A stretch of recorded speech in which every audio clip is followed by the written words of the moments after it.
சுத்த வேதாகமத்தை காப்பாற்ற எதுவும் செய்யாவிட்டால் அடுத்த 50 ஆண்டுகளில் அதை எங்கும் காண முடியாது என்பது உங்களுக்கு தெரியுமா?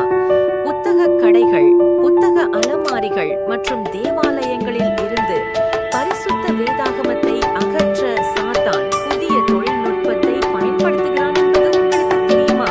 கிறிஸ்தவர்களும் தேவ மனிதர்களும் தங்களுக்கு தெரியாமல் அதை அடைய அவனுக்கு உதவுகிறார்கள். ஊழியர்கள் பைபிளுக்கு பதிலாக தங்கள் மடிக்கணினிகள், ஐபாட்கள் மற்றும் அலைபேசிகளிலிருந்து பிரசங்கிக்கும் போது அவர்கள் பைபிளுக்கு பதிலாக தங்கள் மொபைல் போனுடன் ஆலய ஆராதனைகளுக்கு வருமாறு தங்கள் சபை விசுவாசிகளை ஊக்குவிக்கிறார்கள். குர்ஆனுக்கு பதிலாக மடிக்கணினியிலிருந்து மசூதியில் பிரசங்கிக்கும் ஒரு இமாமுக்கு என்ன நடக்கும் என்று நீங்கள் எப்போதாவது யோசித்திருக்கிறீர்களா? மசூதியில் ஒரு முஸ்லிம் தனது தொலைபேசியில் குர்ஆன் வசனங்களை தேடும்போது என்ன நடக்கும் என்று நீங்கள் எப்போதாவது யோசித்திருக்கிறீர்களா? அவர்களில் புதிய தொழில்நுட்பத்தை பயன்படுத்திக் கொள்ளக்கூடிய உலக கல்வி படித்தவர்கள் பலர் உள்ளனர்.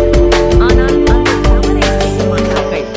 மற்ற மத குழுக்கள் தங்கள் மத புத்தகங்களை பாதுகாக்க கடுமையாக உழைக்கும் அதே வேளையில் கிறிஸ்தவர்கள் தங்கள் வசதிக்காக பரிசுத்த வேதாகமத்தை புத்தக வடிவிலிருந்து மென்பொருள் நகலாக மாற்ற கடுமையாக உழைத்து வருகின்றனர். கிறிஸ்தவர்கள் இந்த மனப்பான்மையை தொடர்ந்தால் குறைவான பைபிள்கள் விற்கப்படும். மேலும் வேதாகமத்தை வெளியிடுவோர் படிப்படியாக பைபிள் உற்பத்தியை நிறுத்துவார்கள். தொழில்நுட்பம் இன்று பல விஷயங்களை படிப்படியாக நிறுத்தியுள்ளது.